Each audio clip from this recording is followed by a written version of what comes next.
Welcome into Cleveland Browns Daily. Nathan Zagura alongside the three-time Super Bowl champion Gerard Cherry today, and he's in for Bo Bishop. We got a lot to cover on the show, obviously, so we'll do that. We're going to hear potentially from DeShaun Watson live today on the program, which is a lot of fun. But first, let me just welcome in Gerard, sideline reporter for the Cleveland Browns, and obviously much, much more, king of all media in Cleveland, really. You'll hear him tonight on the Kevin Stefanski Show with me as well. What's up, Gerard? Hey, everything's well, Nate Dogg. How are you?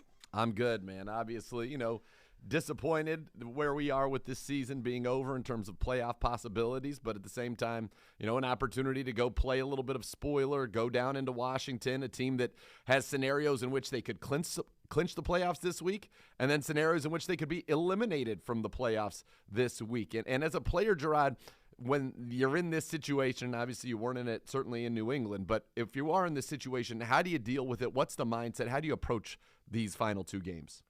Oh, I've dealt with it in New Orleans, believe me, Nathan, and it's really simple what you do. You go out there and say there are 32 teams that will be watching in some capacity this as they do their advanced scouting for who they want to be involved in their football team, and make sure that every time I step on this football field, I make my presence felt from a lineman assignment standpoint and just being productive as well. So that's how you have to approach it, especially when you're on a team that has a losing record. Now, there's some guys due to their contract situation, you know that they're a part of this future, and they're the core, and they're just simply going to be here. But for those guys where there's a question mark, where your contract is kind of up in the air and all the guaranteed money is gone, you hate to bring it down to this because I think, Nathan, you always play better when it's not just about your contract, but about the team trying to get somewhere, like the playoffs and then the AFC, NFC Championship or the Super Bowl. But ultimately now you have to think, let me go out there and perform so I can have some sense of longevity in the National Football. We have Watson.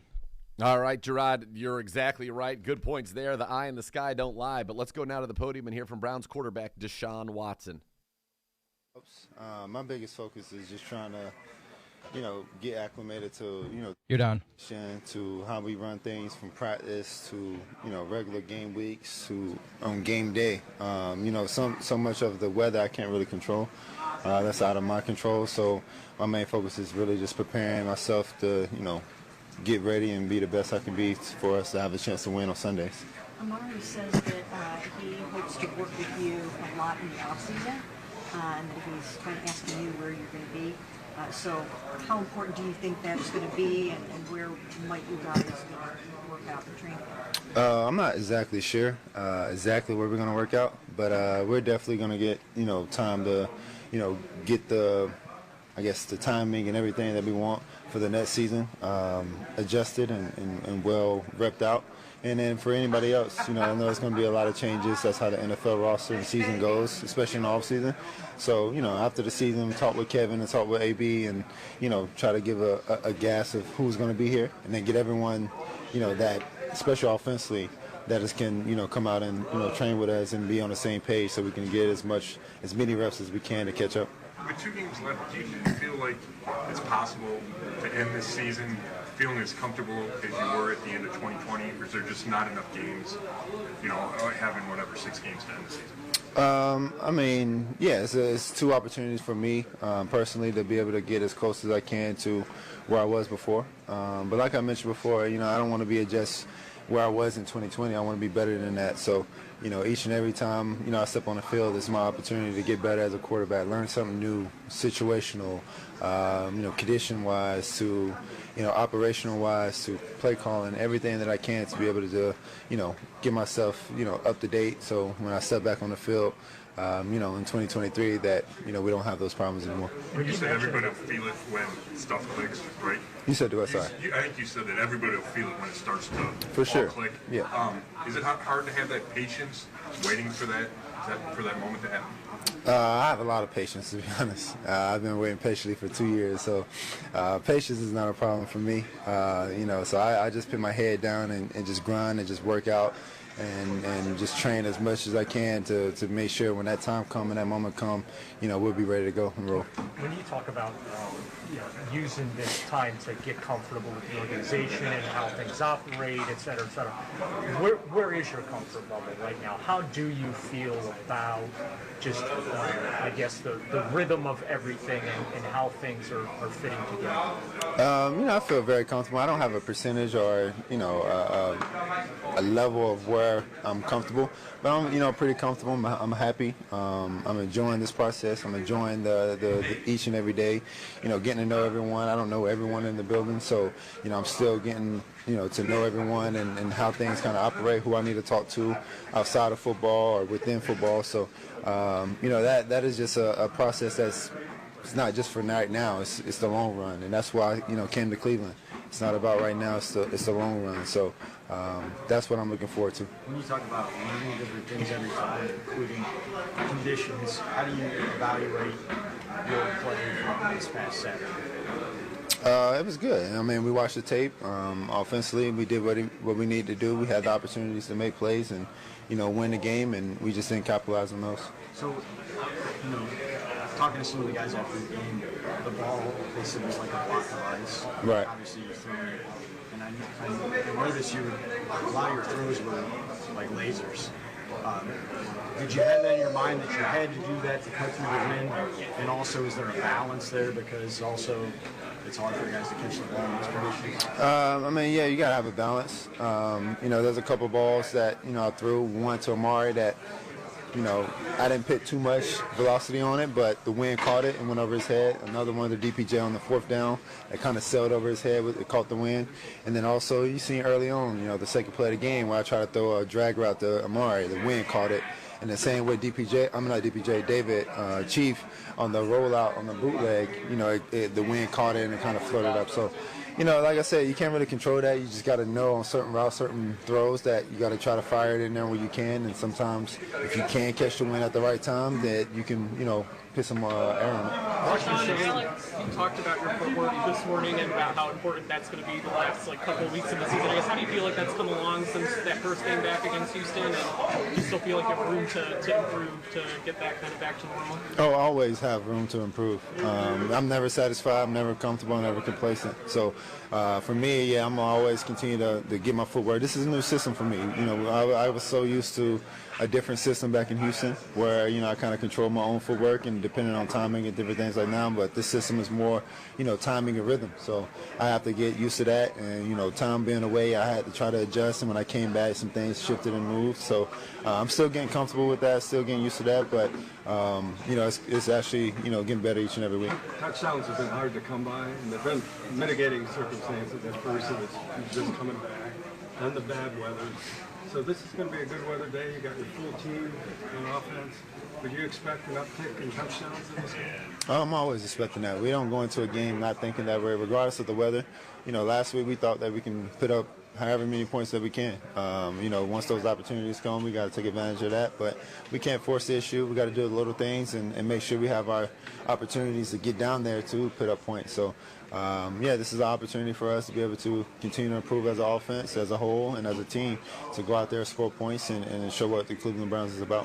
Given how rusty you were in the first game in Houston, how do you feel about the progress that you have made since then? It's been I feel very comfortable with it. The progress is continuing to grow each and every week. The stats might not show it and it might not say, but right now, this is, like I said before, this is not about any statistic or anything like that. It's about me improving as a quarterback, getting back in the rhythm, getting in the rhythm of this offense and this team. And as far as my decision making and reads and throws and timing and everything like that, it's been getting better each and every week. And so, my main focus is listening to what Kevin, Drew, AVP, and the staff has to say and what they feel like I'm getting better at, and not so much of what the outside people are saying.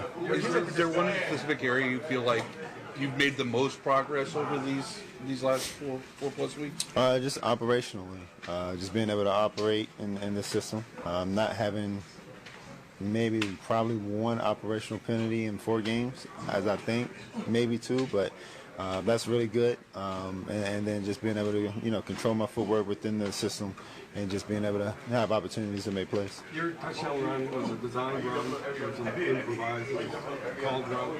Are there enough of those in the game? Of course, it is. It is. Has it increased every game? We'll see. I'm not sure. I'll take the opposite side of Chris's question. What bothers you the most right now? What is not working for you that you feel like it should be? Of course, offensively, especially as a quarterback, offensively, we want to score more points. So not just for me, but just for the whole offense. We want to score points and put ourselves in position to, put a game away and help our defense out, our special teams out.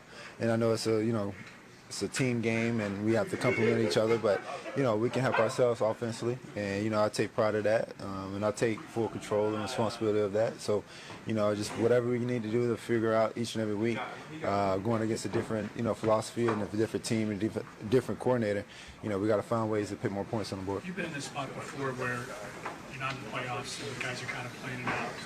What do you find out about teammates in situations like this?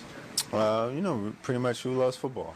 And then, I think everyone, especially in this locker room, understand that, each and every week, regardless if you're in the playoffs or not in the playoffs, this is an opportunity for you to evaluate yourself and for other teams to evaluate yourself. Because this is a business. So you never know, regardless if, you have this many years on your contract or don't. Every game is an opportunity for you to go out there and put film out there for the next team or the next opponent or the next whoever job opportunity you have, to improve and show that you're capable of playing in this league. Well, you mentioned fighting for the playoff lines.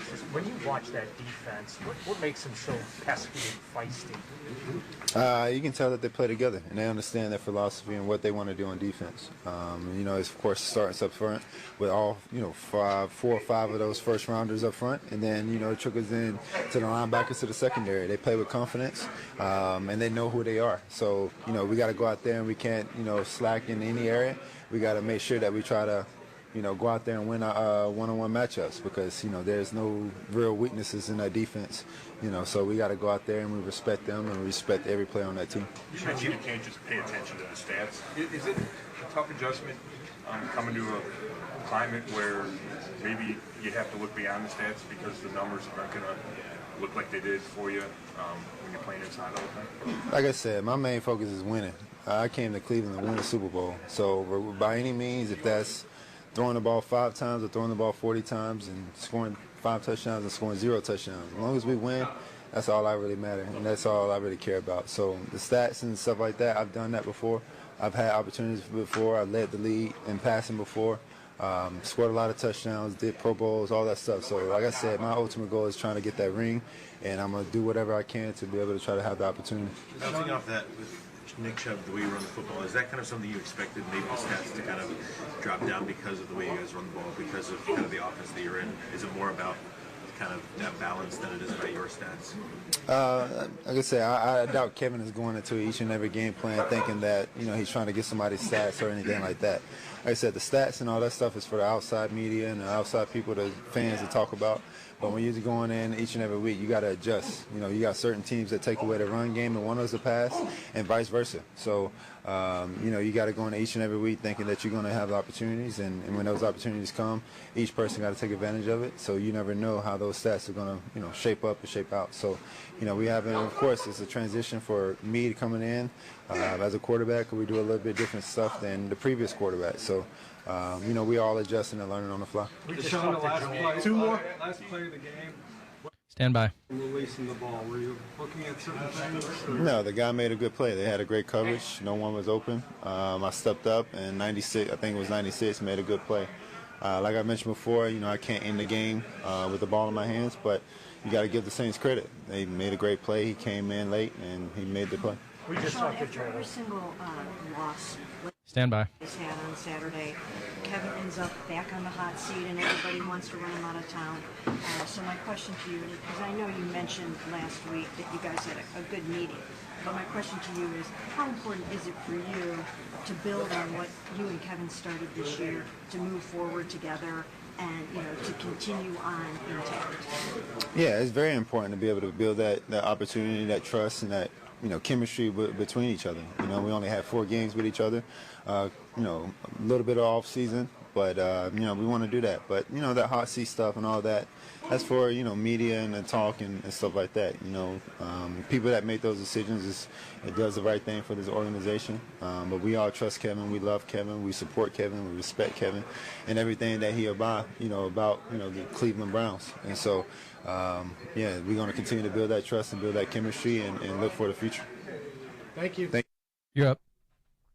All right, that's DeShaun Watson at the podium there, Gerard, talking about a lot of things, the changes. And something that stood out to me was talking about how different the footwork is in this system. And so it's not just reading defenses, it's not just running plays that are new, but it's marrying your feet to the system and the way that they want it done. What stood out to you about that press conference there from DeShaun Watson? Well, I just love how he takes accountability for leadership in his football team, especially on the offensive side of the ball, and just telling it like it is. For some of these guys, there's 32 teams watching you, and we need to figure out who's going to be here, and you can help yourself in that process. And then when going through explaining what took place in the game, I don't hear a guy shying away from the questions and giving you what I call coach speak or player talk, but answering the questions and telling you what he should tell you and what you do need to know. And it sounds like a stand-up guy who's about getting better and who's about business. Yeah, and he wants to get better. I mean, this has been the toughest stretch of his career. Two of his lowest, in fact, the 2 lowest quarterback ratings of his career have been in this 4-game stretch. Last week, the lowest of his career in Houston, now the 2nd lowest of his career. He has not thrown for multiple touchdowns in a single game in the 4 games, which is the longest stretch of his entire career. So clearly it's an adjustment, and you're going to get some better weather in Washington, and you want him to be able to finish, I think, on a strong note this season, because next year is obviously where it's at, right? You brought him here. You didn't bring him here to make sure that we made the playoffs in 2022. Of course, you would have liked to have done that, but what you brought him here to do was be your franchise quarterback for years and years and years. And the first full season he's going to get a chance to do that is next year. It wasn't this year. It came in after an 11-game suspension, and there have been some struggles, but I think there have been a lot of positives from his game. And you're a guy who's played in the league. You know the eye test. I mean, do you see the things in him while we haven't seen the full body of work or the consistency? Have you seen the flashes, Gerard, that let you know he can be a special quarterback in structure and out of structure? Oh, I certainly see it, and I'm encouraged by it. I'm very impressed with what I've seen, considering on top of that, the opponent as well as weather conditions. And a lot of times when people make these assessments and they just look at the numbers, you're not going to be blown away by any stretch of imagination with the numbers that you see for DeShaun Watson right now. But when you think about the layoff and how long that's been, when you think about the weather conditions, and also we have the privilege and ability to watch the games up close doing what we do for the organization. Yep. And what I see from a sideline perspective is, one, a guy leading, and another thing, a guy making plays, and also seeing a situation where certain things you cannot do it by yourself. If you put the ball in a guy's hands and put him in a position to succeed as a quarterback, you've done your job. Now it's up to your teammate to do the next step, which is catch the football. And if they're not doing that, then that's a problem. But we know bad quarterback play when we see it. And not to pick on the guy that was here last season, but think about what you saw with that. You saw a situation where below average quarterback play cost you a chance to win football games. Yep. You're not getting below average quarterback play. You're getting good quarterback play. But then again, with football, it goes back to what? Complementary football. The offense has to do its part. The defense has to do its part. And special teams has to do its part. And I've watched situations where we're driving the football, and then ultimately a holding play here, a legal procedure play there, or some other miscue or mishap puts us in a situation where we're off schedule. And then when we're off schedule, and this has been a factor throughout the course of the season, that we don't respond well as a football team. But as far as what you said with off-schedule plays and on-schedule plays, I'm very impressed with what I've seen out of DeShaun Watson. And you love the fact that the guy who's gone to the Pro Bowl, who's won all the accolades and been in the conversations as a top 5 quarterback, is showing guys, nah, man, you can never rest on your laurels. Yep. You have to always pay the price and always have the mentality that, hey, how do I get better?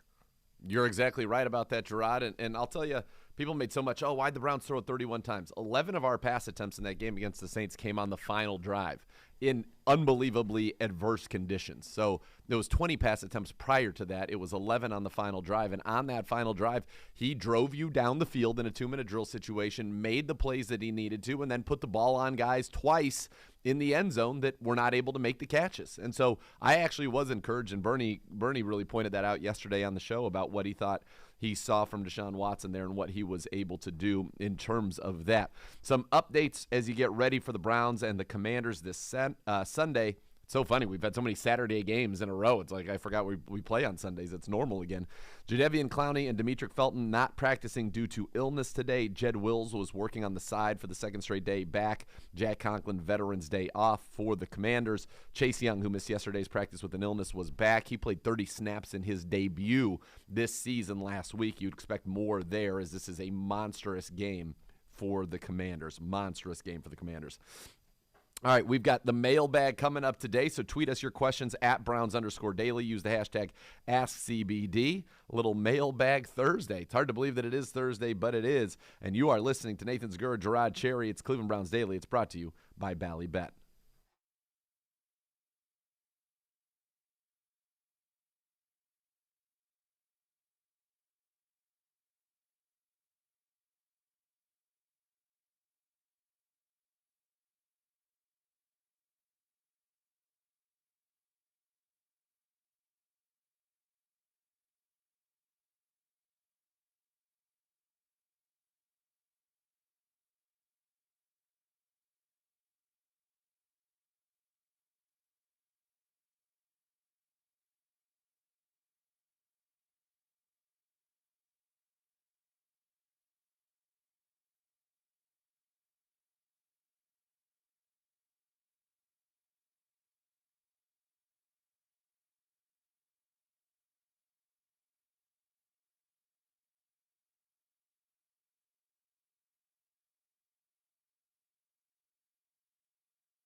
When a medical mistake causes you injury, call the medical malpractice attorneys at 1-800-ELK, Ohio. Elk and Elk, proud partner of the Cleveland Browns. Nathan Zgur, Gerard Cherry with you. We go around the NFL right now. Gerard, Tennessee Titans sitting everybody. This game actually does not matter for the Tennessee Titans, regardless of what they do in this game. Their game in Week 18 against the Jags will determine the outcome of that division and who will go to the playoffs. So what do you think about the fact that they're sitting a lot of their starters on both sides of the ball. Derrick Henry will be out. Not great for my fantasy football championship. Mike Vrabel does not care about people's fantasy football championships. And that Josh Dobbs is going to get the start, who was with the Browns for this preseason and much of this season. He's going to get an opportunity to start a game against the Cowboys on Thursday night. Well, generally speaking, Nathan, I don't like these scenarios unless you're in one in which you're beat up as a football team, and then you figure based upon injuries and guys being banged up, okay, we need the rest. We need to get guys recovered because obviously we're playing for all the marbles, and we're looking at this as a bye week, even though we've already had one. Then I can accept it from that standpoint. So it sounds like that is the approach, so that does make sense. But the idea of taking 2 weeks off for a very hot football team in the Jacksonville Jaguars doesn't sound great of an idea to me as well, though. When you think about they'll have more time to play and they'll still be sharper while you'll be working back from basically a 2-week layoff. Right, and a game where you got to be sharp. Very interesting decision, I think, from Mike Vrabel really to sit down basically everybody. I understand, like Derrick Henry, you want him as fresh as he can be for that game, but a lot of their defensive studs are not going to play. This is going to be a very, I think it's going to be a huge blowout on Thursday night is what it feels like is going to happen there. The NFL, a ratings juggernaut. The average audience on Christmas Day 5 times larger than the NBA's per Sports Media Watch. Packers, Dolphins, 25.9 million. Broncos, Rams, 22.5. And then the nightcap, Bucks, Cardinals, 17.15 million. So clearly peaked early in the day. Bucks, Celtics, most viewed NBA game of the day, 6 million. And then how about this about your former teammate, Tom Brady? He has spent exactly half of his life in the NFL. 22 years, 8 months, 13 days when he was selected in the 2000 draft. Today is 22 years, 8 months, and 13 days since he was drafted 8,292 days ago. Incredible. That is amazing. And when you think about that, not as a coach, not as a commentator, not as an executive, but as a player and that quarterback on top of that, that is tremendous. And I wonder, I'm pretty sure it's a kicker who holds the record for most longevity in the National Football League. Because that is, but I think somebody may have played for like 30 years, so I don't think he's anywhere close to that. But, and I want to say there's someone for the Raiders, but the name escapes me. Blanda? Yeah, maybe Blanda. Let's see. What's up? Because he was a kicker, he was a quarterback, and he played forever. Look, I'm Googling it right now. 10 players with the longest NFL careers. It's not Morton Anderson or anyone like that. Could be Morton. I'm counting it down right now. Here's your top 10 longest NFL careers. Let me see when this article is written. This year, so this will be accurate. Brett Favre, number 10, 302 career games played. John Carney, kicker, 302 games played for many, many teams. Jerry Rice, 303 games played, was just the longest for a wide receiver, is 9th.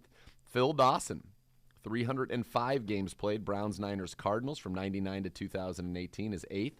Tom Brady, quarterback, longest NFL career for a non-special teams player, 318 games. That was at the beginning of this year, so I had 14 net, so 332 games now for him.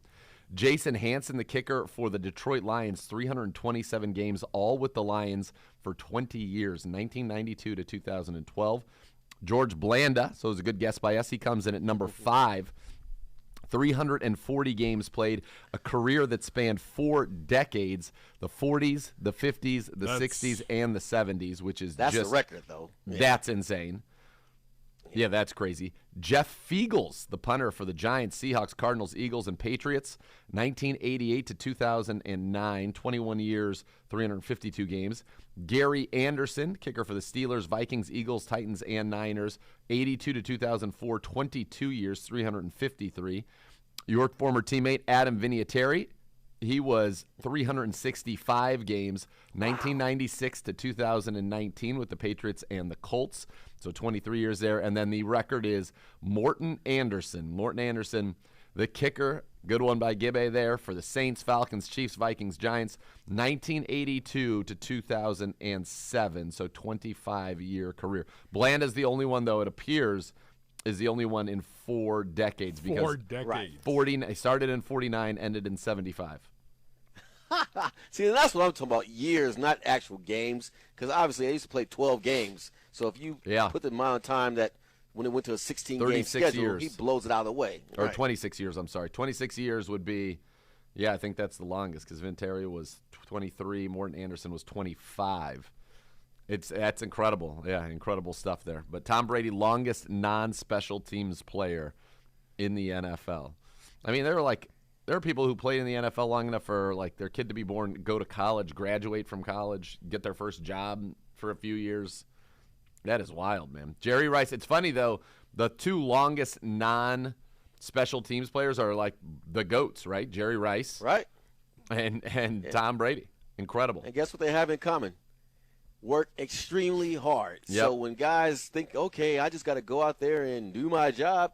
Well, if you want greatness like that, and if you want to be considered a GOAT, the greatest of all time, you have to do more in your job. You really have to dedicate your body, mind, and soul to the idea of what football represents, and that's giving your all. And those guys, I worked with Jerry Rice in the offseason prior to going to the NFL. Running I was that at hill. Cal and running that hill, and I knew that hill was a beast. And here's the thing that was so impressive about Jerry Rice, Nathan, was that the season would be 3 weeks to a month over with for the NFL.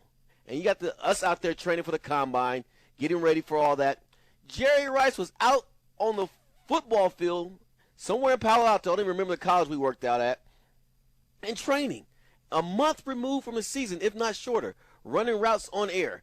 Working out, running, getting himself in shape. So he constantly stayed in shape. And that taught me that you don't have a reason to say, I need a break. This guy lasted for 20-plus years. Now, watching him in the Denver Broncos uniform was the most foreign thing I've ever seen in my life. And the Seattle situation wasn't that great either. And the Raiders, that looked actually kind of apropos. But with that being said, yeah, man, when you put that type of work in, and heck, T.O. allegedly might have a chance to come back for the Cowboys. At 49. At 49. That's Can ridiculous. someone tell me what's going on Nothing there? is going on. Nothing. He's like, they weren't offering me enough money. No, it's ridiculous. By the way, is the fact that at 40 years old, Jerry Rice with the Raiders went to a Pro Bowl and put up 1,211 yards and 7 touchdowns at the age of 40. Is that one of the one of the craziest things?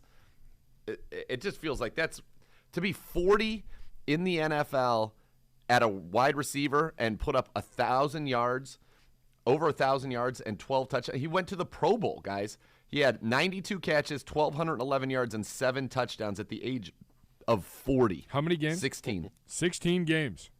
Yeah. So he didn't miss a game balling. either. No. Nah. He didn't really miss games. Nah. And dedicated to the process, man. He You missed- never hear about Jerry Rice. And even if Jerry Rice played in this day and age where it's not frowned upon to miss games due to whatever ailment you may have, I still wouldn't see him missing a game because he was that dedicated. So Jerry Rice goes in 1985, 16 games, 1986, 16 games, 1987, 12, but I believe that's a strike. Is that a strike? 87? Yeah. Yeah.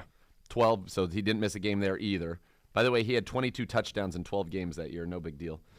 16 games in 88, 16 games in 89, 16 games in 90, 16 games in 91, 16 in 92, 16 in 93, 16 in 94, 16 in 95, 16 in 96.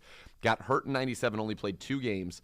Then 16 in 98, 16 in 99, 16 in 2000, 16 in 2001, 16 in 2002, 16 in 2003. Yeah, well, I can say I only gave Iron a Man. 5-yard out to him when I covered him when I was playing. That's nickel and good. That's dime a for the nice thing to Saints. be able to say. He led the league. He led the league in receiving 6 different times, led the league in receiving touchdowns 6 different times, led the league in yards per games 6 different times. He was 1, 2, 3, 4, 5, 6, 7, 8, 9, 10. 10-time first-team All-Pro out of 11 years, made the Pro Bowl all 11 of those years, and then ultimately 13 Pro Bowls, 11 first-time All-Pros, 11. Flat out beast. You That's guys quickly crazy. want to hear the story about one of my memorable plays on Jerry Rice? Yes, of course. Absolutely. Why would we not? All right, so we're playing in New Orleans. What does he do? Steve Young's the quarterback for them, and I'm playing inside leverage. It's cover 1, and I mean I'm tight on him, tight on him. He does a quick out. I literally pick him up, and this is in the day and age where you could body slam a dude and not go to jail for it. Yeah. Pick him up barely out of sideline and body slam him backwards, like suplex, like I'm in the WWF, whatever. NWA, old school. Heck, AWA if you really want to go old school. I like that. And the Gagnes. Bam. He gets up, doesn't say a word. And I was like, because we weren't trying to hurt someone, but you're trying to leave a message. And then the next play, I must have made him mad because they flipped the reverse to him, he might have ran like 30 yards. Just said, okay, all right. That's what you want to do? That's how you want to do it, Mr. Cherry? Jerry oh my Rice gosh, was but unreal. it was a blessing to train with him, and then I actually had the opportunity to say I played against the best and held my own as well, because there was other plays too where the coverage was good to where they were like, okay, we're not even going to throw it that way. And I always tell people that Jerry was just repeatable success, and he worked so hard at it. He was truly a student of the game. Yes, he was. And a darn good student, by the way, of the game, Jerry Rice. I mean, he had his second season in the league, 1,570 and 15 touchdowns. Third season, 1,078 and 22. Then 1,306 and 9, 1,483 and 17, 1,502 and 13. This is when people didn't do that. Like, people didn't put up those kind of numbers back then. These are all slant routes. That's the other part you say. Yeah. Like slants the and 90s gone. game is what they call it. Yeah, slant routes. Slants and gone, the great Jerry Rice. All right, when we come back, we've got a treat for you, a little bit of a trip down memory lane. It's the 20th anniversary, one of the best moments in Browns history back in 1999. We'll hear that. We've got the Browns mailbag coming up as well, so get us your questions and use the hashtag AskCBD. So all that's coming your way. Bottom of this hour number 2. You're going to hear from Alex Van Pelt. We'll take a look at the Browns offense versus a very good Commanders defense. And we'll also hear from Joe Woods as we look at the Browns defense against a Commanders offense that's going to throw the ball a lot more than you might expect now that Carson Wentz is back as the trigger man for that team. Cleveland Browns Daily brought to you by Ballybet.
There's a new way to cheer on your Cleveland Browns with the help of your favorite four-legged companion, Barking Backers. Presented by Milk-Bone is the Browns' newest club for pet parents worldwide. Sign up today at barkingbackers.com. Barking Backers, the fan club for dogs. Today, the 20th anniversary of one of the best moments this franchise has had since coming back in 1999. This happened 2002, December 29th, 2002, Gibbe? Is that the right day? Yep. Yes, sir. I remember I was in an airport in Chicago trying to fly my way back to Springfield, Illinois, and it was one of those 9 things had to happen for the Browns to get into the playoffs, and then you still had to win the game, and literally it all happened. And I lost my you-know-what in the middle of Midway Airport at a bar. Well, how could you not listen to this? Take a listen to Jim Donovan and Doug Deacon on the Browns radio network.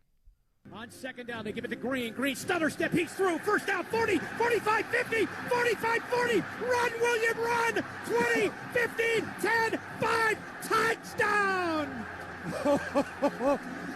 We've been waiting for it to break the big one, but he saved it for the right time. 64 yards! And the rookie from Boston College, he was an inch away from busting one all day, Doug, and he just did it. Awesome. Run, William, run. I Elite. couldn't. I was literally, I had like a 2.5-hour layover. The airport's packed because everybody's flying home from the holidays. And, I met they used to have like the Fox Sports bars. Yep, uh-huh. There's 8 games on, but they've got the Browns one on. And it's the only one, the Bears ones people were interested in because the Bears were pretty good that year. And they ended up going to the playoffs that year, I believe. And I'm decked head to toe in Browns gear, just screaming. And Loving then we it. went to the playoffs and screwed the pooch against the Squealers. So we went. But that's one of the biggest moments since the team came back in '99 was that run. Oh, yeah, without any question at all. Now, it's funny to me, you said it. It doesn't even sound like Donovan. It does, but not. His voice is obviously very different today. Yes. Sounds more mature today. That's right, like a fine wine. Like a fine wine, it has aged very, very well. All right, give a little mailbag presented by Vivid Seats, an official fan experience partner of the Cleveland Browns. We said tweet us your questions at Browns_daily. Use the hashtag AskCBD. What have the people done for us here, Gibbe? And I will get to those here in just a second. Can I go back to the fact that somehow 22.5 million people watched that pig slop on Christmas Day between the Broncos and the How Rams? did you not turn it off? I turned it TV off too. when it was they were trying to ruin my whole fantasy season. They ruined poor Justin Costanzo's fantasy season. Yeah, I didn't want to watch it. Wow, it that was is crazy. You think about that. I mean, that game was awful. There was awful. At no point was it even good. No, awful. And yet, I mean, it drew 4 times the number of an NBA game. Which is really wild. No, I like to know, like, for the NBA, during a championship, the numbers have to be in the 20s then, right? No. Nothing gets up there except Seriously? for football. Yeah. Gosh, so you mean to tell me a regular season game with a bad football team will outdo an NBA championship game? Oh, yeah. That's nuts. Hold on. I'll tell you. I'll look at 20. It's crazy. And I know we had the discussion on the pregame show. Does it make sense? Does it, do you really want, like, football on Black Friday and 2 or 3 games on Christmas? And the NFL says, look at these numbers. Yeah, we do. Warriors. Remembering COVID. Yep. Uh-huh. Warriors Celtics averaged 12.4 million. That was up 22% from the year before. So the year before, which was, I want to say, Bucks Suns. Yeah, it was. Bucks Suns was just under 10 million. Then you had Lakers and Heat in the bubble. So, yeah, but that's what I'm saying. NFL just crushes. What was it? Wasn't it the Thanksgiving Dallas game was like, or there was a Dallas game recently that was the highest rated. Was it Sunday night? It was maybe a Sunday at 4 o'clock. Who did they play? They beat the pants off them. Vikings? But that was too much of a blowout. It was to be the highest. Hold on. I don't know. I just, when I saw those numbers. Packers? Did they play the Packers recently? Yes. No, that's not it. But that wasn't. Oh, yeah. Packers, that's what it was. Week 10 Packers. Was it? Yep. Which was the Week 10 Packers, 31-28 game. That killed. See, going back to COVID, for those of us that are like, I mean, do we really need to have all these holiday games? Yes, you do. Go back to COVID. I am not gonna lie. I enjoyed the rare Tuesday, Wednesday, Thursday, Friday games. I understand special circumstances created it, but it was enjoyable. 31 million watched that game. That's a regular season. Wow. That was just a regular season game. Yep. But, Wild. You know what? It goes back to the difference. 17 games versus every game 82 matters. Games. Every Every game week matters. Right, but his point is also it's outdoing, and it outdoes the championship games, which is wild. And baseball is probably half of that number for basketball. Yeah. Oh, yeah. Yeah, it's pretty crazy. All right, little mailbag. We'll sprinkle these in throughout the show. You can tweet at the show, at Browns_Daily, using the hashtag AskCBD. Love a dog today. Good Twitter handle. Yeah. Are there any late season pickups or maybe players that didn't have the biggest role that have worked their way into next year's plans? I'll tweak it a little bit. Anybody that you want to see a little bit more of here, maybe in these last two games?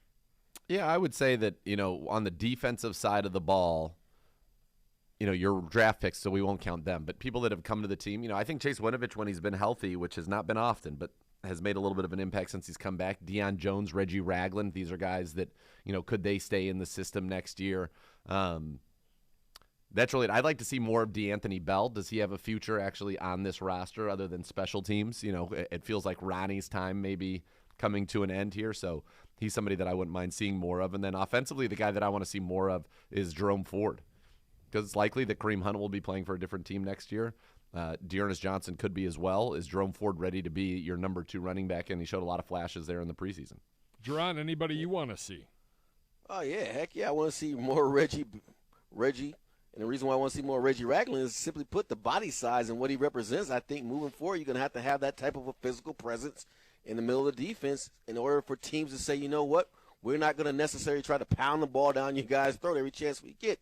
So I want to see guys like him. I want to see Jones as well. And what do you have with that? Obviously, you have JOK coming back. You have Phillips coming back as well. But I do think you need more girth and experience in that spot in particular just to shore things up, because you did have a tremendous youth movement, and obviously it had its difficulties throughout the course of the season. And then offensively speaking, I just want to see DeShaun Watson at this point. Pass, get reacclimated to playing football at a higher level. Agreed. Let's see. At AK_man42, one of our favorite follows, or one of the guys who follows us who we like. I hit the gym every day. 6'5", 275, no big deal. Jeez. I think I'm the only guy in the gym without a tattoo, let alone several. You fellas are about the same age as me. Got me wondering if you have much, if any. Tattoos? Yes. I do not. I do not. Gerard? I do not. Nope. See? Let's see. Howard S., where are you guys going to go to relax after the season? You deserve a good vacation. Thanks for all the positivity. Yeah, I'm going to be either in Florida. We will be definitely or taking Arizona. some time. But yes, somewhere warmer than here. What do you got, Gerard? As far as my world travels, let me see. I'll start off in Arizona, then I'll work my way probably to Thailand. And then from Thailand, I'll work my way back to the States. And then at some point, I need to go to Central or South America. And that'll probably be the extent of me going international. Okay, I was going to Florida, and you clearly blew that one out of the water. Yeah. I got Mexico coming up in April, but other than that, all domestic. Okay, so you mentioned Thailand. Is that the orphanage that you helped out? Yes. That's awesome, man. Exactly. Yep. For those who So don't know, Gerard, if I'm speaking out of turn, let me know, but you took one of your Super Bowl rings and auctioned it off with the money going to that orphanage. Am I correct on that? Correct. Awesome. Yep. Correct. So I haven't been in about 4 years now, I believe. So it's about time to go, and amazing experience, because when I went there the first time, guys, it was just incredible. It'll bring you to tears. Went there, met 2 young ladies who were initially the people who were staying there, both of them are now graduated from college, have jobs as professionals, and to see them as grown women working and know that they were saved from drug trafficking and sex slavers and things of that nature, and what they are now and what they've had an opportunity to do because of that donation is just a tremendous experience, to say the least. That's awesome, man. That's awesome. And it's, I'm sure, as you said, very rewarding, and you're doing a lot of good stuff. That's awesome. Bravo. One more question here. Okay. From Meckling. Bobby. He'll fire off about 40 more here before the end of the show, Gerard. He gives us a whole book of questions every week. Bobby. What's the worst drink someone can order at a bar? Segura? The worst drink that somebody could order at a bar? Yes. Gerard, anything?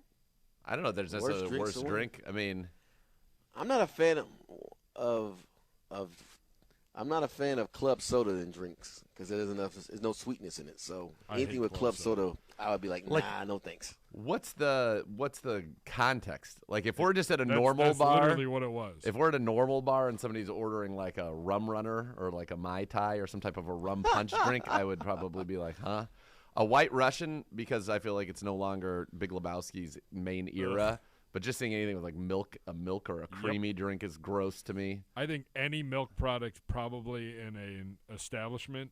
Yeah. I'm not sure what the quality of that milk is. Yeah. I don't think you should probably be putting You want any of that. Yeah. It's on its last date. Yeah. Or for it's sure. blown way past it. Yeah, that'd probably my answers. Something like, but if you're in the tropics and you want to get a Mai Tai or something, then do whatever you want. Yeah, That's a whole Give different me every color in the rainbow. Right.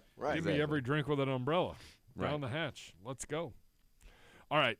We'll get back to a few more questions as we go throughout the show. Beautiful. All right. Hour number 2, we're going to get into the matchups of this game, the Browns and the Commanders. We're going to kick it off with Browns offense coordinator Alex Van Pelt. That's coming up. Hour number 2, Cleveland Browns Daily, brought to you by Ballybet, coming soon, very soon, to Ohio.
OBM, the official printer partner of the Cleveland Browns. While you depend on your Browns to win, you can always depend on OBM because we can tackle any size office. Call 216-485-2000 or OhioBusinessMachines.com. Today, back Cleveland Browns Daily, brought to you by Ballybet. Coming soon to Ohio, we head to the podium now to hear from Browns offensive coordinator Alex Van Pelt. So what did you see in DeShaun in this? Back down. In the horrendous conditions. Yeah, I think the biggest takeaway was the fact that he still had the ability to throw it accurately when it mattered the most. You know, in the bad conditions, you know, made some really key throws on that last drive. You know, unfortunately, we had a chance to get it in the end zone to tie it up, but didn't. But that's encouraging. Probably the worst weather I've been around. I've been in colder games, but not with the wind blowing as hard as it was. So they're really tough conditions. You know, but going both ways, really. You know, we took some shots down the field that I would like to have seen those balls had it not been really windy. You know, I think we had some opportunities for some big plays had not, you know, some of those down the field throws going away from the dog pound kind of carried a little bit. Or two, if Dave or DPJ had caught. I think that's where we were heading. I know we had talked about it prior to that drive. Be ready for a 2-point play here to end it. It's supposed to be pretty nice conditions in Landover on Sunday. This is going to be DeShaun's 5th game back. Is it time for this offense to maybe get to another level, like one touchdown a game? You know, obviously you're going to have a hard time beating most teams. Yeah. You want to see this offense take another step finally. I do think so. I think we're ready for that. You know, we just need to see continued improvement. You know, I think if we can put the ball in the end zone, we'd all be a lot happier. It's a really good defense we're playing, especially up front.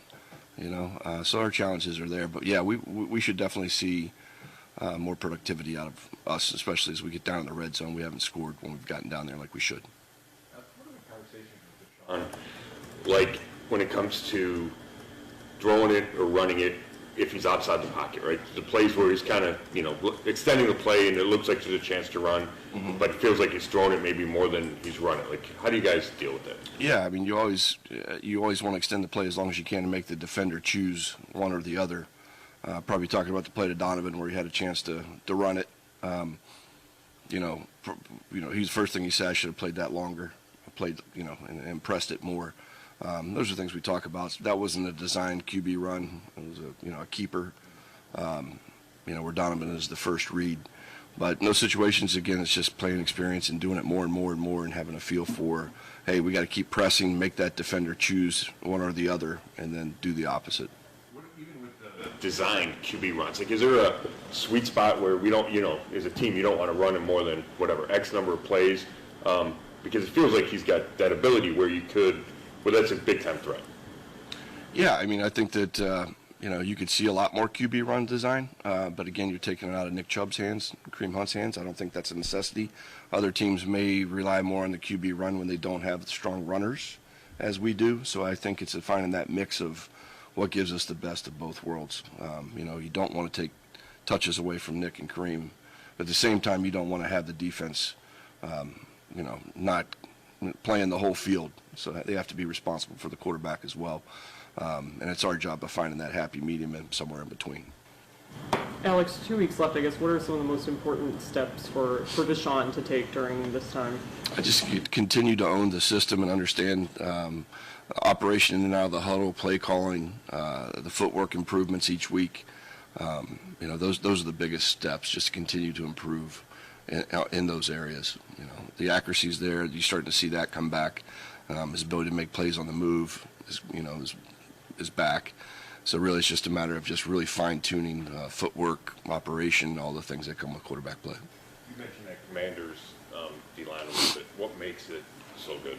They're 4 first-rounders up front. I think the skill, the talent, they're all good players. They're big bodies.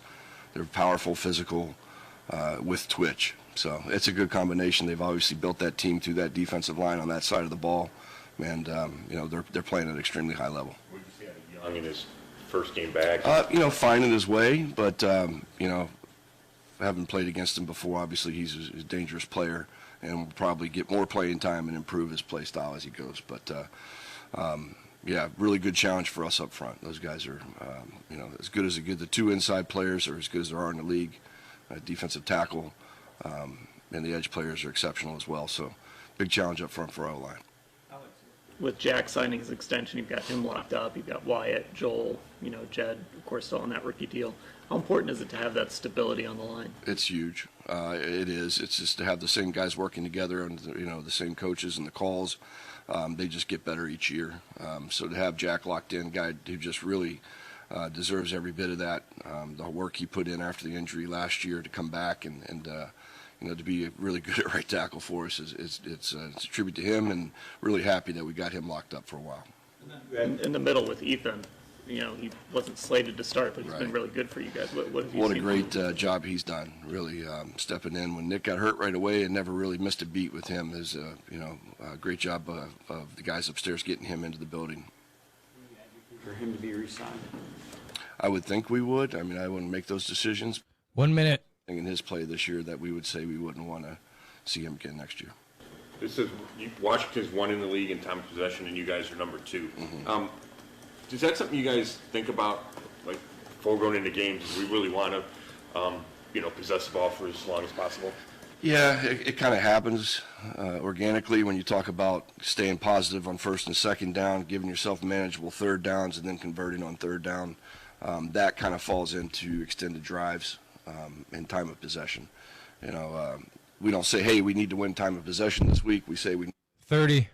Be manageable on third down and convert on third down, and that'll give you the time of possession. So I guess we go a roundabout way of getting to that, but yes, we do emphasize those other areas that get you to a winning time of possession. Knowing that they tend to possess it, does that make each one of your possessions this week? Stand by. I guess. Absolutely. Every drive for us is a valuable drive. We want to end in the end zone, and again, that's being good on first and second, converting on third, and then punching it in. You're up. So. All right, that's Browns offensive coordinator Alex Van Pelt. It's the Browns offense, the Commanders defense. It's been a good defense. They can get after the quarterback. They got 3 guys with 7 or more sacks, one of only 2 teams in the league there. They have 12 games with 24 or fewer points allowed, second in the NFL. They give up just 17 first downs a game, second in the NFL. This is a good team, and it starts up front with those guys I mentioned, the 4 first-rounders, Chase Young back, along with Deron Payne, Jonathan Allen, Montez Sweat. Gerard, what do the Browns need to do on offense to get the job done against this very, very good defense of the Washington Commanders?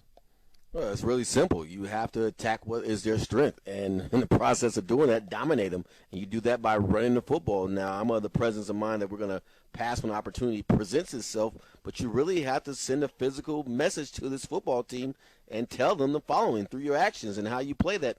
It's going to be physical. We're going to attack you, and we're not going to sit back and be attacked, because they have obviously put a lot of draft capital and resources into that defensive line, and they're figuring that's the strength of their defense, and it should always be the strength of your defense in the trenches. So certainly if you can go to them, beat them up, push them around, and send a message, and the best way to do that is through running the football ultimately. And then you use the pass as a complement to making plays and just playing it from that standpoint. But ultimately I think with this defense, you have to let them know that you won't be bullied around and you're going to be the bully as opposed to being bullied. Yeah, you got to be the bully, and that'll be tough. Their guys on the interior, Allen and Payne, 16 tackles for loss each. That is first among all interior defensive linemen, 3rd overall in the league. The Browns got to get Nick Chubb going.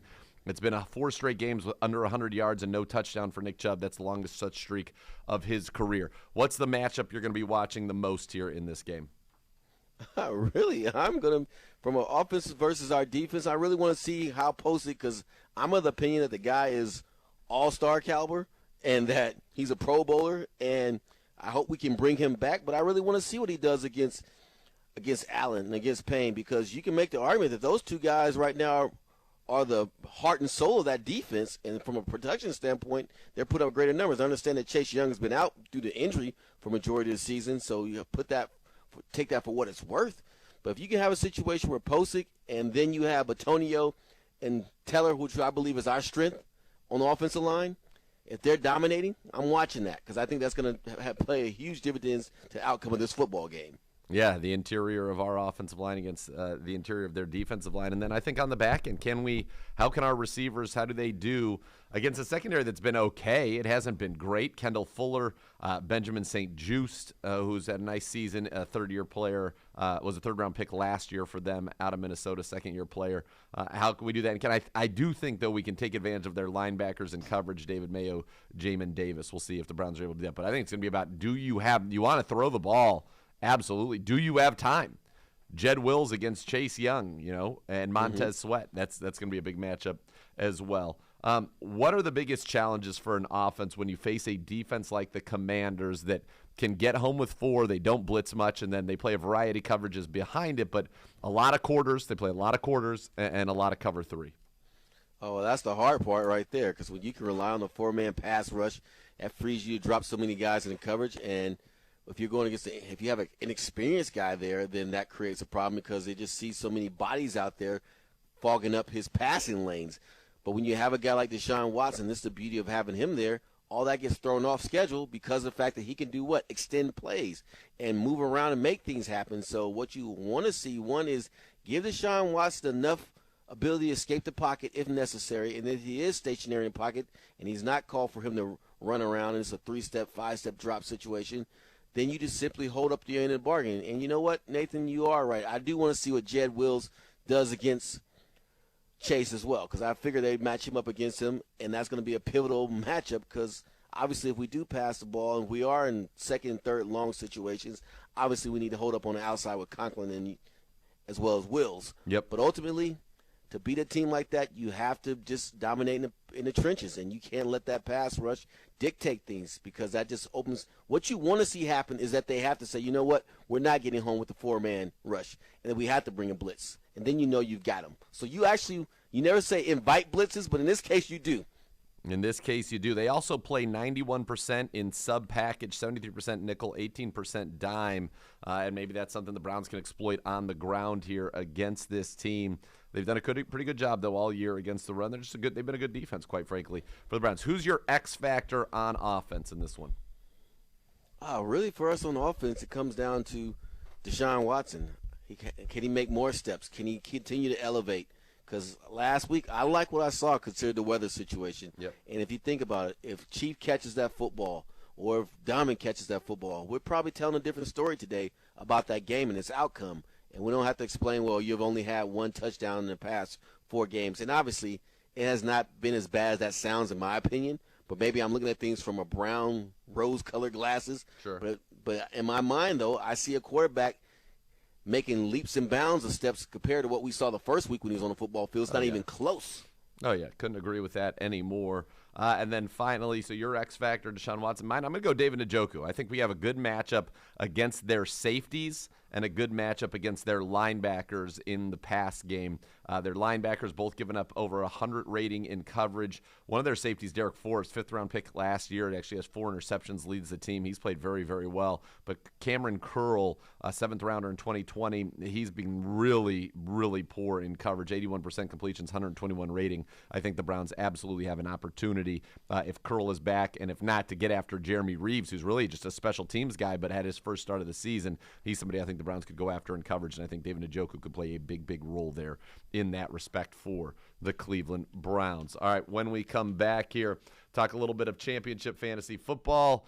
It's a tough week this week. You don't even know what some of these teams are doing. You don't know who's healthy. It's kind of a brutal championship. We know that Derrick Henry not playing tonight. Sounds like Tony Pollard also not playing tonight. So 2 of the top 10 running backs in fantasy football this season won't play tonight.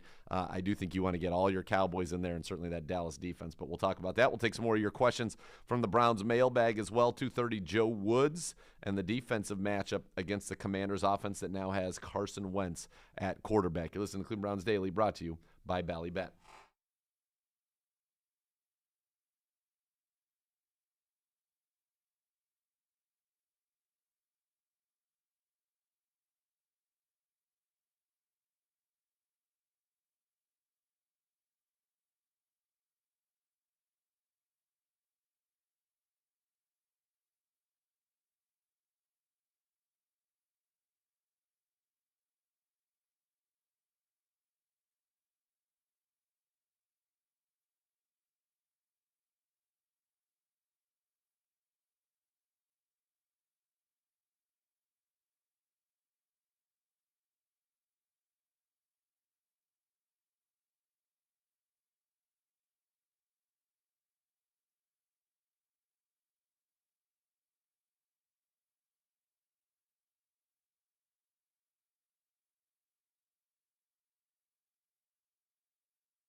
Buying or selling a home with Howard Hanna Real Estate Services is always a winning strategy. If you plan to make a move this season, we've got you covered. Because at Howard Hanna, every day is game day. Visit howardhanna.com/GoBrowns today. All right, championship week, fantasy football, and it's tough. This is a tough week. Some quarterbacks that you could roll with this week. I mean, hopefully you've got your studs. You do not want to get into any of, anybody kind of below that level this week in terms of the guys that you've been counting on really all year. So, Allen, Mahomes, Fields, Burrow, Prescott, Justin Herbert, Kirk Cousins, Trevor Lawrence. Those are your guys. Now, beyond that top 8, I think Goff, Rodgers, Mike White are all good starts for you. Brock Purdy if you're desperate. And then if Minshew starts, obviously if Jalen Hurts starts, you start him. But if not, Minshew, somebody that I wouldn't mind giving a look to as well. At the running back position, this is an absolute tough one. I think Tyler Algier for Atlanta, he's proven to be very solid for you this season. Another guy that I think you could probably pick up and play this week if you need to, just from a volume standpoint, Haskins. He's going to start for Tennessee. I don't know what they're going to do on offense, but if you need somebody that can play a little bit, you have a chance. Wide receivers, I love everybody on the Packers in that game against Minnesota. Christian Watson has not practiced in back-to-back days, so Allen Lazard, Romeo Doubs, I think is somebody that you can get into your lineups this week as well. Tight ends, Dalton Schultz tonight, Gerald Everett, Tyler Higbee has been playing pretty well the last couple of weeks as well. Cole Kmet, that's really what you're looking at. From a Browns standpoint, it's the same people you know. It's obviously Nick Chubb, it's Amari Cooper, and it's David Njoku. Those are the 3 guys you want this week. I think Donovan Peoples-Jones bounces back as well, but those are the big 3 you want from a Browns standpoint. I think the Browns D can have a chance to have a good game against Carson Wentz as well. So that's kind of where we're at right there. That's where we're at in terms of fantasy. Strange week. I mean, Tennessee shutting it down. All of a sudden, Ezekiel Elliott, I think, has an opportunity to be a big-time stud this week. He might be like the number 1 running back. And, of course, the Mark Monaco's got him, and I'm going against him. No fun there. Turn your mic on. For sure. There you go. There you go. Yeah. All right, real quick question then for Gerard. Like, these teams that are shutting it down that still have a lot to play for, good idea, bad idea? How's this playing in the locker room? Like, the Titans are basically saying, we're going to next week to winner in, loser out game against Jacksonville. Like, right. How are you just taking the week off in week 17? It's definitely a regroup situation for the Titans, and down the stretch they've been playing bad football, and we know that, and they're not winning games. And to make this move, it's almost like I don't agree with it because I always think you should be playing, because it almost creates this idea that you're quitting for at least this week and that game doesn't matter. So if that game doesn't matter this week, and though we know the game the following week does matter, why should I rise to the occasion for this week when I didn't do it for the previous week? Because aren't we supposed to take every game as if it means something? So you run the risk of that from your locker room culture and message standpoint. But at the same time, if you are beat up and if you are trying to do this one more for the Gipper approach of playing this final game and it's going to count for everything, I get it. But at the same time, too, I also feel that this team, once they get in the playoffs, what the heck are they going to do if they need a week rest? So these guys' mentality might be, heck, we can't even sustain the last 2 weeks of the season. What the heck are we going to do against the following week against better competition? So all those things go through your mind as you're going through this process. But I'm definitely not a proponent of it unless I got some guys that just need, the doctors telling me, like, hey, he needs 1 more week and he'll be straight. I can buy into that. But a whole entire team basically sitting down in which this is treated as a preseason game and pretty much a showcase for Dobbs, who I'm interested to see how he plays. So am I. Yeah, it's strange. I mean, I understand what they're trying to do, trying to get healthy, trying to get everybody ready. But yeah, it's going to be tough. And this game right now for the NFL is not a compelling football game at all. Not at all. No, And, I don't. And you figure that the Cowboys win, they're good. They don't have to even play next week, right? They can't do anything. They can't go any higher, correct? I think they're where they're locked into that number 5 seed Right. no matter what. So this game for the Commanders is even of more importance because they're figuring they're going to beat us. They're going to try to. And then they're going to get a Dallas team that's disinterested in winning. And then they're in. All right, Gerard, let me ask you this because I asked earlier this week. Nathaniel disagreed with me. Should they reseed teams based on records? at the end of going into the postseason? Like if Tampa Bay wins or Jacksonville wins and they have a losing record, should they be reseeded? I'm going to say no. The reason why I'm going to say no, Jay, is simply because life ain't fair. And no, it's not fair that you have a crappy record and you won your division, but you want to put onus on winning the division. Because at some point then, the whole idea of winning the division won't matter. It'll be simply who has the best records. And actually, I don't have a problem with that. But obviously, from a regional standpoint, that's why this division thing matters. Yeah, the divisions matter. That's what it is. Fine. Winning your division matters. It's something, it is of consequence. I got a couple more mailbag questions. At Browns_Daily using the hashtag AskCBD. What do you think the most urgent need on the defensive and offensive sides of the ball we need to tackle this offseason? I know we still have games left, but we can look ahead to the offseason. Biggest need. Easy. Yes, Offensively, no-brainers. it's a speedy receiver to open up this offense, a guy that can stretch the field, take the top off of a defense, create space underneath for everybody else to operate. And then defensively, we need some beef in the middle. We need some defensive tackles that can hold up against the run. Gerard? Yeah, it's really that simple. It's really that simple. I mean, that's got to be where the priority is. And I would probably add this: one of the defensive ends is going to have to emerge and step up as well. That's something you have to consider too. Yeah. Yeah, I think definitely you're going to need some more depth on the defensive edge. Yeah, Alex Wright's got to take a big step forward next year. Yeah, I mean, I don't know if Clowney's coming back. Is Winovich a one-year deal? He's on the last year of his rookie deal. Yeah, so, I mean, you could lose both of those guys. And then you've got to figure out some things and figure out some things quickly. Jeremiah Fields tweets at the show, if you could have a mini fast food restaurant in your house, which one would you pick? Gerard, you're like the food connoisseur. Yes, I am. And if I could have you know what I'd pick? I wish I could remember that name since I can't, though. Remember that spot I brought you that food back from Jacksonville? That with breakfast? The gravy and biscuits? That biscuits oh, my and God. gravy? How good was that? I know, forgive me, I must not be from the South. I said gravy and, what did I say, biscuits and gravy or gravy and biscuits? I said it backwards. But the whole point is that was tremendous. But if I could do something, it's the spot I got to take you to. And I wish I could have done when we were in Miami. I didn't have time to go pick up the food for us. It's called Campanero. It is the best Pollo Campero, thank you. Pollo Campero. I don't even know the name. Some of the best Peruvian fried chicken you've ever had in your life. It's incredible. Wow. Really? I've gone to Miami with a sealer, bought about $100 worth of it, froze it, and brought it back on a plane. That's how good it is.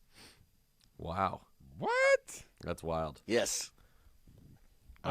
There is a place in North Beach, and they have we saw it the last time we were in Miami, not this year, but the last time.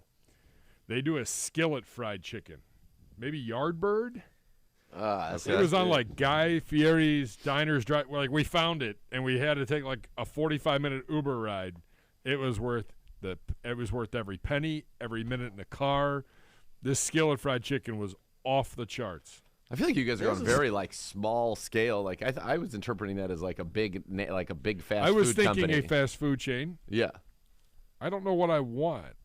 I mean, for me, it would have to be of like the big ones now, like if Chipotle or BB Bop doesn't count. You could do that. That'd be fire. I'd have a BB Bop. I could eat BB Bop. There's a lot of things I could do with BB Bop. Taco Bell would be a very close second, though. I love Taco So you Bell. going the healthier route, though. That makes sense. I like a little BB Bop. I like that, but you can give me a sweet Swenson's potato and a noodles. Galley Boy Yeah, a little every sweet other potato day noodle. of the week, Oh, and man. I'm fine with that too. Oh, baby. All right. All right. California Cooler. There we go. There we go. All right. When we come back, we're going to hear from Browns defensive coordinator Joe Woods, and we'll take a look at the Browns defense against the Commanders offense. You listen to Cleveland Browns Daily, brought to you by Bally Bet.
Rumpke Waste and Recycling is a family-owned and operated company. Whether you join us as a customer or as an employee, you'll become a part of that family. Visit www.rumpke.com to learn more. Back to the podium we go. A little matchup time. Now let's hear from Browns defensive coordinator Joe Woods. Joe, you guys have one of, if not the worst, You're done. in the NFL by a bunch of different metrics. Has that been more scheme or more personnel? You know, I just think, teams start running the ball on us, and we get a high number of runs per game. And we haven't handled it well because we give up explosive runs, and that was the main focus for us throughout the season was how can we eliminate the explosives. And we just didn't do a good job. But when you give up big runs, you give up big yards, and I think that's what happened to us throughout the season. Do you feel like the pass defense, specifically the secondary, has gotten better, but the run defense has just continued to kind of struggle week to week? Yeah, I think we've been consistent, in the secondary throughout the year. It's just the run defense hasn't been good. Not going to run away and hide from it. It hasn't been good. 2 years in a row now, I know the start has been slower than you guys would have liked. I guess, number one, how frustrating is that? Number two, was it surprising that you guys finished the year so strong last year and come in and still have those struggles? Yeah, I mean, it's a good question. I mean, this year was the first year we really had a full off season, and I felt like we put a lot of time in. We did a lot more in terms of walkthroughs. I felt really good about the defense, some of the new things we put in.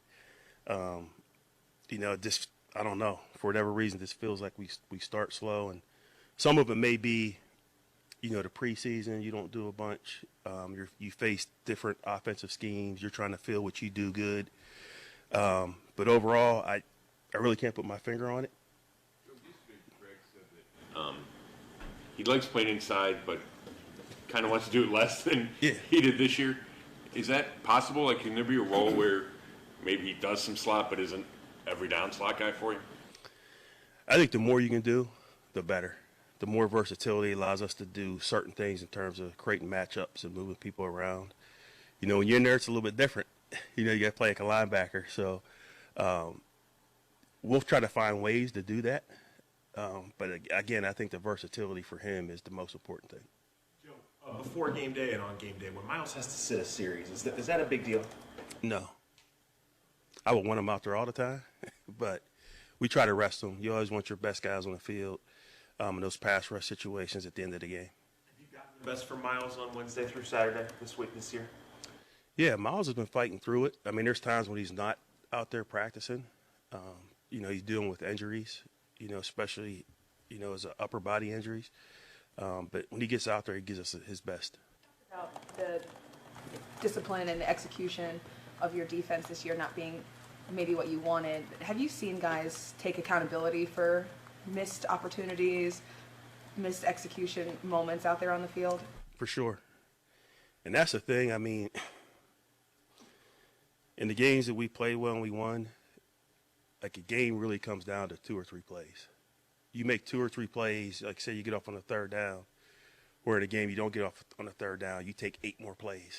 If it happens twice a game, you take 16 more plays. So, it's when you look at the tape, that's what really happens. And there's times this year where we made those plays, Pittsburgh game, Cincinnati game, Tampa game, Baltimore, and there's games where we didn't, Stat that Reggie Ragland graded crazy high against the Saints. Did you guys also grade him? Did he have a really good performance? Yeah, he played well. I mean, early on with some of the things they were doing, we had to make some adjustments on the sideline in terms of our alignments. But once he got comfortable, really for his first time being out there, I thought he played well. Is that game set up for his style? Kind of being a big guy in the middle. Would you play him as many snaps moving this week?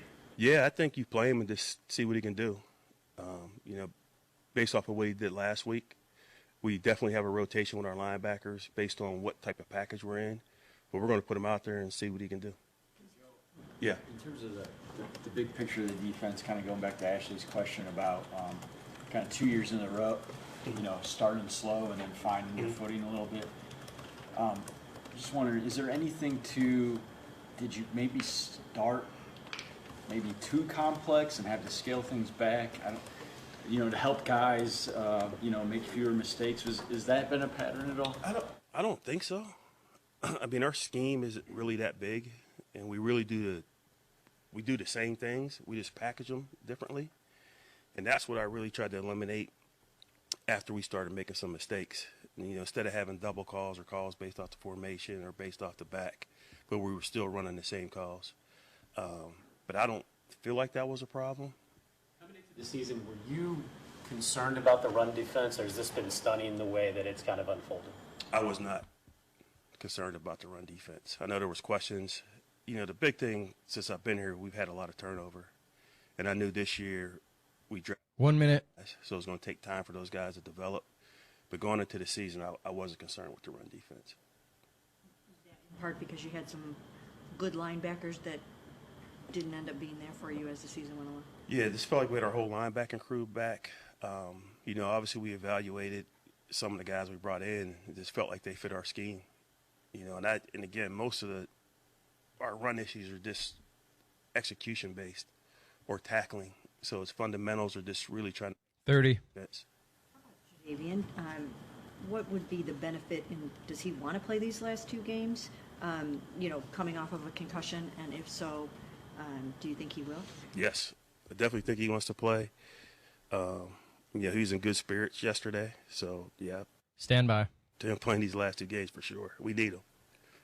And even though he's been a little bit banged up throughout the year, when he is out there on the field, he still looks like he's got plenty left in the tank, right? Yes. You're up. I would agree with that. All right, that's Browns defensive coordinator Joe Woods there.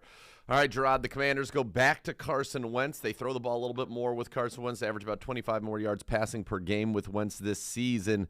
On the year, 63% completion, 612 yards, 11 touchdowns, 6 picks, 86.3 rating, 2-4 as the starter there. They've got very good receivers. Terry McLaurin, Pro Bowler, over 1,000 yards, 27 shy of a new career high. Jahan Dotson, the young man out of Penn State, has a touchdown in 3 straight games, 7 touchdowns, leads the team. And then Curtis Samuel, 62 catches, 652 yards. He was a stud at Ohio State and having a very nice year as well. They got Logan Thomas. They run it with Brian Robinson. The rookie's got 710 yards rushing to lead the team. We'll see about Antonio Gibson's availability, but he ran for over 1,000 yards last year. What do you see from this Commanders offense? What are the challenges for the Browns defense? Trying to assess why Ron is making this move. I understand that Taylor had a couple turnovers in the game last week against the 49ers. I get that.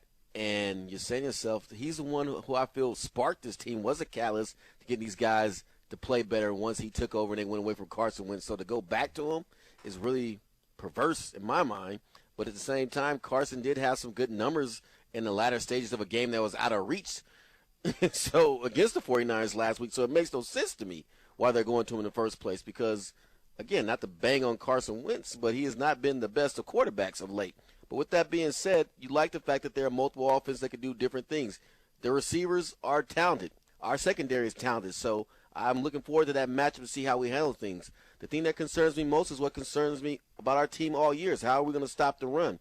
Now, I think having Ragland in there and Jones, they did some good things last week, but obviously the Saints still were productive and beat us on the ground more so than in the air. So that's still going to be the issue. Can we stop the run? And if we can stop the run, again, I'll take our secondary on the road anywhere or at home, and I like our chances because we have a talented group of guys back there. Yeah, and Wentz runs a little bit, but not very much. That's not what he's known for. Taysom Hill, obviously, a completely different animal from the Saints last week. But Brian Robinson's been playing well at 100 yards in Week 12 against Atlanta. He's given 100 or more total yards in 3 of the last 4 games, and I think you're right.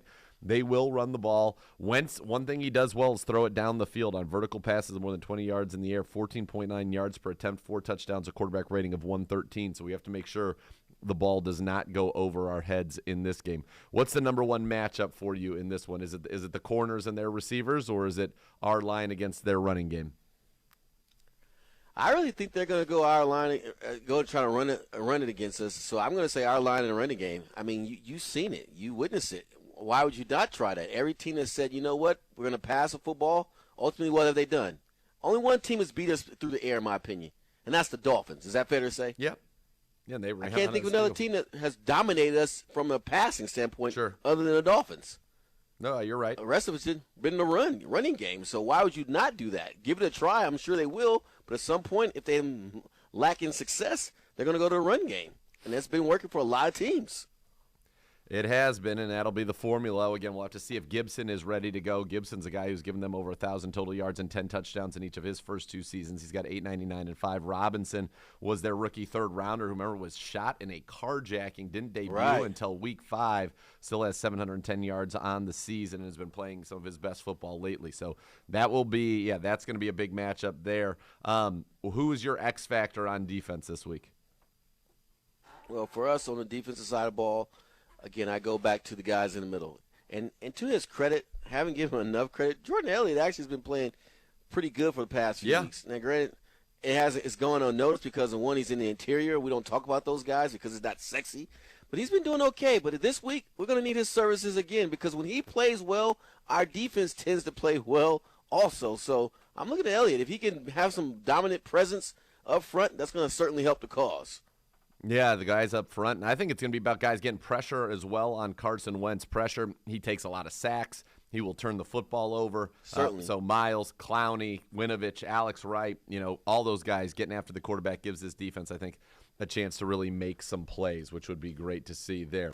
There's nothing quite like tailgating touchdowns and Twisted Tea. It tastes just like real iced tea. Why? Because it's made with real brewed tea. Cool, refreshing with a 5% kick of alcohol. It's thirst down and goal. Twisted Tea, hard iced tea. Keep it twisted. When we come back, final thoughts here. We wrap it up. We'll talk a little bit about the Cowboys-Titans game that's kind of turned into an exhibition here for the NFL in Week 17 on Thursday Night Football. Also, an icon has passed away. We'll let you know about that as well when we come back here. Cleveland Browns Daily brought to you by Ballybet.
Browns fans, catch the Kevin Stefanski Show with me and Gerard tonight from 7 to 8 on the University Hospital's Cleveland Browns Radio Network. Coach and Brown safety Grant Delpit joined the show as we get you ready for Sunday's game against the Commanders. Big news out of the sports world. Pele, the soccer legend, has passed away at the age of 82. Wow. Really? Yeah. Yeah. World Cup record holder, soccer great Pele, dead at 82 years old. So, R.I.P. Yeah. That's one of the more iconic figures in all of sports history. Oh, yeah, definitely. Definitely iconic. What won't be as iconic as tonight's game. Would you like to play a little guess the score, guess the spread? Yeah, I'm so curious as to what it opened up at and what it is and now. I don't have an answer for that. Either one of you have a... It's got to be 2 touchdowns. They're not even trying. It's got to be 2 touchdowns. I say 14. They're not trying. I'm going to go 10. What'd you say? 14. It started at 11. It's at 14. It's got to. I mean, they're not even trying to. They're not even trying to compete in this game, which is crazy. And I have to watch it. And I have to watch it and watch Ezekiel Elliott probably run for 8,000 yards, 5,000 touchdowns, and end my whole fantasy season tonight. Thanks a lot, Titans. Thanks a lot, Vrabel. Appreciate it. That is so unlike Mike Vrabel in my opinion. Yeah, it don't even sound right. They must just be beaten up more than we know about. I mean, Henry had a hip injury. Simmons was banged up a little bit, so he just wants to get his guys healthy. And I understand. They still have one game to play that actually matters for their ability to play in the postseason. And I'm going to give these guys this week off. I think the Cowboys win by $1 billion. It's a weird – it's Thursday night, holiday week. I mean, Amazon has to be hot. Al Michaels is going to be furious. Surly tonight. Yeah. You finally are like, hey, we have the Cowboys, we have the Titans, the playoff atmosphere. Not so fast, my friend. Well, it's not. No, it isn't. No, it's a preseason atmosphere. Let me introduce you to a nice poop sandwich. That's exactly what it is. It's actually preseason game number 1. Yeah, it is a preseason atmosphere, which is just crazy. I mean, and there's nothing they can do about it, but I'm sure they've got to just be furious. Absolutely furious. Yes, I would agree. By the way, can I tell you that this Washington media guide that's 300 pages? Yeah, it has a section that is by alphabetical. Everybody who's ever played for the Washington football team ever. Wow. Look up Ken Harvey. Ken Harvey? While he looks that up. Ken Harvey, linebacker from Cal, 1994 to 1998. Your roommate? Nah, not at all. He went to Cal. He was just a legend at Cal. Yeah, Ken Harvey. There you go. 94 to 98, played with the Washington then Redskins. A little Commander injury news as the injury report for today is out. Bostic, the linebacker, not DNP, again today with a pec injury. He doesn't really play for them. Correct. Butler, the safety, with a hip, limited. Okay. Let's see. Charles, the offensive lineman, concussion, DNP. Forrest, the safety, DNP with an illness. Yeah, so he should be back. He leads their team first time. He leads their team in interceptions. It's Charles going is around. a backup. Schweitzer is out with an illness. Yep, that's their starting center. Saint Juiced. Yep. We'll go with that. Downgraded from limited to DNP with the ankle. Interesting. He's starting corner. Yep. Tony, the defensive end, goes from limited to full. Doesn't play. And Chase Young, a full participant today in practice as well. All right, there it is. Stage is set. Browns Commanders. Play a little playoff spoiler. That's the goal. That's the mission. That's the mission right there. Good. Hate that stadium. Let's go. Yeah, well, we will be there for the new year, Gibby. It will be in that stadium in the year 2023. Ugh. January 1st, 2023. Crazy. 2022 almost over for the Browns. Obviously, playoff-wise over, but still a lot to do. Take care of business against Commanders. 1 minute. And then go take care of business against the Steelers. Sweep them. That's going to be the big thing. I think that's you can sweep the Steelers, say, all right, we did something there, 4-2 in the division, swept the Steelers first time since '88. Let's go. Beat the Pukers. Let's get that done, Yeah, too. let's get that done. Cowboys huge tonight, and this is for real, not just a Thursday night prediction. Cowboys huge tonight. This game's going to be borderline unwatchable. Not excited about it at all. Thanks a lot, Tennessee Titans. Really appreciate it. 30. All right, for Gerard and Gibbe, I am Nathan Zgura saying the next level is next. Thanks for listening to Cleveland Browns Daily, brought to you by Ballybet.